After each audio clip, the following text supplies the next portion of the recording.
Episode start होता है। हमें जो वाइट टावर के जो मेज होते हैं वो दिखाए जाते हैं जो कि मर चुके होते हैं। उनमें से एक बंदा होता है जो कि कह रहा होता है कि कोई भी सर्वाइवर्स है, कोई भी बचा हो तो प्लीज़ जल्दी से मेरे को रिप्लाई करो।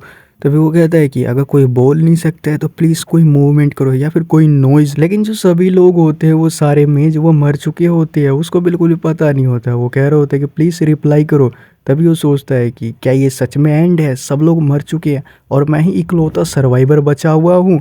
तभी यहाँ पर वो हमें बता रहा होता है कि ये वो बंदा था जिसने कि डीमंस को पहली बार एकजुट करा था और उनको लीड करा था ताकि जो ह्यूमैनिटी है उसको डिस्ट्रॉय करा जा सके, ह्यूमैनिटी को कोलैप्स कर दिया जाए। और इसी के साथ हम लोग देखते हैं क्या कुछ हुआ होता है। आप लोग देखते हैं जो डीमन होता है वो बच्चे को खाने के लिए जा रहा होता है, तभी वहाँ पर ऑसर आ जाता है। अब ये वाइट टावर का मास्टर होता है। आप लोग देखते हैं उस बच्चे को बचा लिया जाता है और फिर वो हमें बताता है कि एक वॉर डीमंस के अगेंस्ट जो वॉर थी उसके खिलाफ जो वाइट टावर थे, वाइट टावर के जितने भी मेज थे वो सभी यहाँ पर एकजुट हो गए उनसे लड़ने के लिए। हम लोग देखते हुए कह रहे होते हैं जितने भी वाइट टावर्स के मेज है सभी मेरे को फॉलो करो। ये हमारा जो ह्यूमैनिटी का फीचर है उसके लिए हमें ह्यूमैनिटी को बचाना होगा। तभी तो देखते कि जो वो डीमन आर्मी होती है वो उनके ऊपर अटैक कर देती है। लेकिन फिर हमें बताया जा रहा होता है कि अगर हम लोग यहाँ पर बिल्कुल भी नहीं होते, हम लोग इसके खिलाफ आवाज़ नहीं उठाते, यानी हम लोग इसके अगेंस्ट नहीं होते तो इसे हराना पॉसिबल नहीं था। तभी उन्हें देखते हैं जो यहाँ पर एडना होती है वो कह रही होती है अप्रैल 28 यानी आज के दिन ही जो आपकी मौत है वो मैंने कंफर्म किया, आज के दिन ही होने वाली है।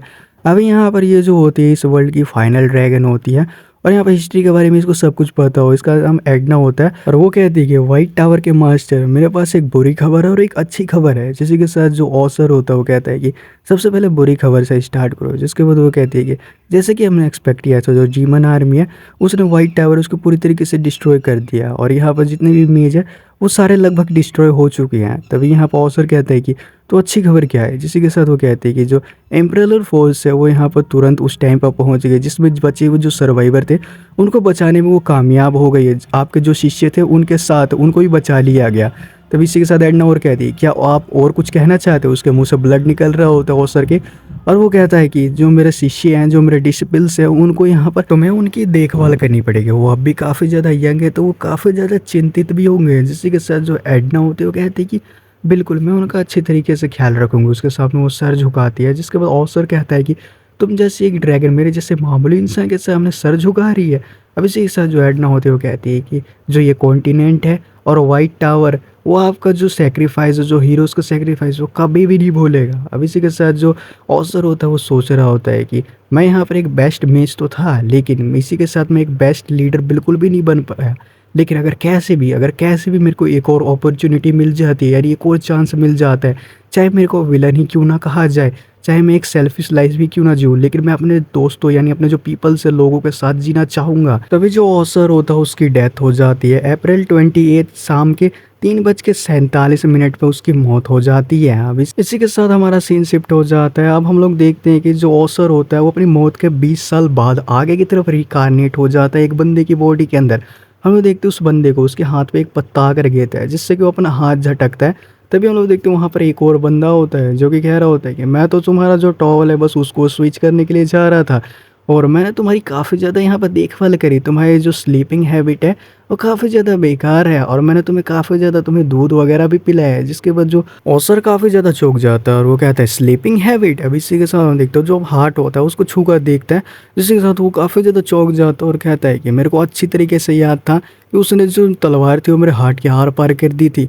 आखिर ये हो क्या रहा है। तभी उन्होंने देखते हैं डोर पे एक बंदा आता है जो कि उसको कहता है कि क्या तुम जाग चुके हो। अभी वो बंदा काफ़ी ज़्यादा गुस्से में होता है। अब इसी के साथ जो नीले बाल वाला लड़का होता है उसका नाम फ्रांस होता है और वो कह रहा होता है एल्डर प्लीज़ रुक जाइए, अभी इसे उठे हुए 5 मिनट भी बिल्कुल नहीं हुआ है। जिसके बाद वो बंदा कहता है फ्रांस तुम साइड में हट जाओ। अब इसी के साथ हम देखते हैं कि जो ऑसर होता है वो तभी कहते हैं क्या मैं जिंदा हूँ कैसे। अब इसी के साथ हम देखते हैं कि जो बंदा होता है वो कह रहा होता है कि अच्छा तो तुम्हें अपने जिंदा होने पे, तुम्हें अपने जीवित होने पे भी काफ़ी ज़्यादा आश्चर्य हो रहा है। जिससे के साथ ऑसर कहते हैं कि तुमने काफ़ी ज़्यादा अच्छे कपड़े पहने हुए, मेरे के हिसाब से तुम मेज हो जो कि वाइट टावर से हो। मैंने सही कहा ना। तो जो करंट सिचुएशन है प्लीज़ उसको एक्सप्लेन करो। जिसके बाद वो काफ़ी ज़्यादा चौंक जाता है और कहता है कि मैं तुम्हें एक्सप्लेन करूँ। अब इसी साथ हम देखते हो जो वो एक हाथ होता है वो सीधा थप्पड़ उसको मारने के लिए जा रहा होता है। तभी जो ऑसर होता है वो विंड शील्ड उसका यूज़ करता है और वो सोच रहा होता है कि अगर इसने डायरेक्टली यहाँ पर अटैक करने की कोशिश की तो इसकी रिस्ट है वो बेंड हो जाएगी एक स्ट्रॉ की तरह और ये एक लो लेवल का बदमाश मेरे को लग रहा है, तो ये पहले अटैक करने की फिर बिल्कुल भी नहीं सोचेगा। तभी हम लोग देखते हैं कि जो ओसर का विंडशील्ड होता है वो अचानक डिसअपीयर होने लग जाता है। वो सोचता है कि डिसअपीयर कैसे हो रहा है। तभी हम लोग देखते हैं कि जो वो बंदा होता है वो कहता है कि जो तुम्हारी विंडशील्ड है वो काफ़ी ज़्यादा अच्छी है, यानी तुम पूरे टाइम पे यहाँ पर खेलने में व्यस्त बिल्कुल भी नहीं थे। तभी हम लोग देखते हैं कि जो बंदा होता है वहाँ से जाने लग जाता है और कहता है कि अपना रिकवरी पे फोकस करो। अब इसी के साथ हम देखते हैं जो ऑसर होता है वो सोच रहा होता है कि आगे जो मेरा विंडशील्ड था वो डिसअपीयर क्यों हो गया, और मैं आखिर कितने लंबे समय तक सोता ही रहा था। और यहाँ पर जो ये माना सर्किट है, माना क्वांटिटी और जो माना प्योरिटी है वो एकदम बेकार है, एकदम शिट है। क्या ये सच में मेरी ही बॉडी है? तभी वो फ्रांस से कहता है कि आज दिन कौन सा है, जिसके तो फ्रांस उसको कहता है कि आज 24 सितंबर है। और इसी के साथ जो ऑसर होता है कहता है कि यानी मैं 5 महीनों से सो रहा हूँ क्या? जिसके के साथ जो फ्रांस होता है कहता है कि बिल्कुल भी नहीं, आखिर तुम ये क्या बात कर रहे हो, तुम लगभग एक दिन है, ऑलमोस्ट एक दिन से तुम सोते ही जा रहे हो। ऑसर कहता है कि कैसे, अगर जो लॉयट है उसको यहाँ पर बुलाओ, अगर लॉयट यहाँ पर नहीं है तो जो गिली है या फिर शाशा उनको बुलाओ, मैं उन लोगों से ही जो इन्फॉर्मेशन है, जो सिचुएशन है उसके बारे में पूछ लूँगा। अब इसी के साथ जो फ्रांस होता है वो कहता है कि जो गद्दार है उनके बारे में तुम क्यों बात कर रहे हो, उनके बारे में भूल जाओ। और जो हमारे मास्टर है वाइट टावर के मास्टर, उनका जो इनफॉर्मली तरीके से तुम नाम कैसे ले रहे हो। जिसी के साथ हम लोग देखते हैं कि जो ऑक्सर होता है वो कहता है कि गद्दार, अगर तुम ऐसा कैसे कह सकते हो। जिसके बाद जो फ्रांस होता है कहता है कि जो लॉयड है वो यहाँ पर वाइट टावर्स को उसने अबेंडेड छोड़ दिया था और एक जो दूसरा टावर का शीशे जाकर बन गया था। और जो गिली है उसने यहाँ पर जो एक हाई लेवल की जो मेज बुक थी उसको चुरा लिया था, मैजिक बुक को, और वहाँ से वो भाग गया। जिसके साथ ओसर कहता है कि अगर तुम उनके बारे में ऐसा कैसे कह सकते हो, बुली शिट। तभी ओसर कहता है कि यानी जो शाशा है वो मैजिक टावर है उसकी मास्टर है क्या? जिसके के साथ फ्रेंड्स कहता है कि वो सच में काफ़ी ज़्यादा इनक्रेडिबल है। जिसके बाद जो ओसर होता है कहते हैं अगर एक 5 साल की बच्ची वाइट टावर मेज है उसकी कैसे मास्टर बन सकती है। जिसके साथ हम देखते हैं फ्रांस कहते हैं आखिर तुम जो 20 साल है उसको कैसे भूल सकते हो, पहले के 20 सालों को। अब इसी के साथ हम देखते हैं ओसर अपना जो चेहरा होता है वो खिड़की की जो रिफ्लेक्शन होती है उसके अंदर देखता है, उसको कुछ भी समझ नहीं आता है और वो अपना फेस छूने लग जाता है और सोचता है कि आखिर ये पर्सन है कौन। और यहाँ से सीन शिफ्ट हो जाता है, रात का सीन दिखाया जाता है। अभी जो ओसर होता है बैठ के सोच रहा होता है, ये देखने के बाद भी मेरे को विश्वास बिल्कुल भी नहीं हो रहा है, ये मेरे मरने के 20 साल की बाद की दुनिया है, यानी मैं 20 साल आगे ट्रांसफ़र हो चुका हूँ अपनी मौत के बाद।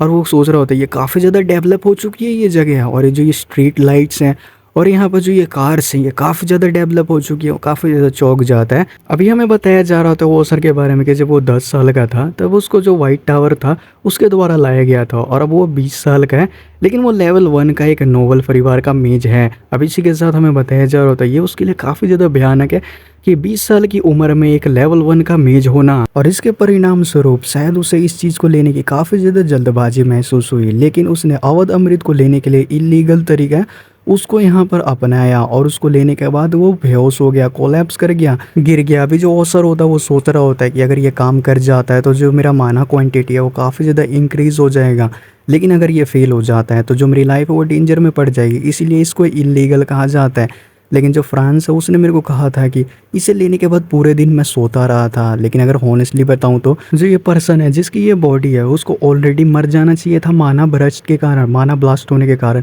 तभी हम लोग देखते हैं ऑसर सोच रहा होता है कि आखिर ये है क्या, इसके पास काफ़ी ज़्यादा यहाँ पर एक लेवल 1 के तौर पर काफ़ी ज़्यादा यहाँ पर माना है। तभी हम लोग देखते हैं उसके बॉडी के अंदर से कुछ बाहर निकल रहा होता है और वो ज़मीन पर गिरता है, जिसके बाद ऑसर कहता है क्या ये पॉइजन है क्या, आखिर जो ये पॉइजन है इसकी बॉडी के अंदर आया कैसे। और तभी वो कहता है कि मैं समझ गया, जो ये सिचुएशन है इसको मैं अच्छी तरीके से समझ गया। सबसे पहले जो ये अवध अमृत है वो एक तरह का धोखा बिल्कुल भी नहीं था, ये एक उचित अवध अमृत है जिसको कि प्रीमियम प्राइस पे भी खरीदना इम्पॉसिबल है। लेकिन जो प्रॉब्लम है वो है कि जो ऑसर है उसको इसके बारे में बिल्कुल भी पता नहीं था कि ये एक पॉइजन है, हमें बताया जाता है।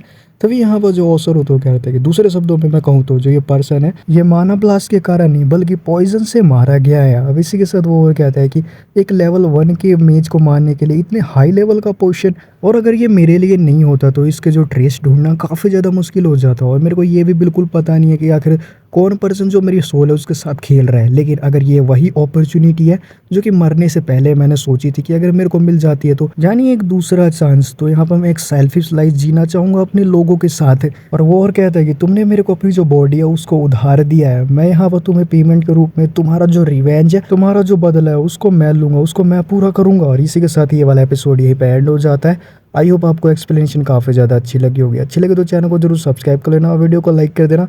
मैं मिलता हूँ आपसे नेक्स्ट एपिसोड में।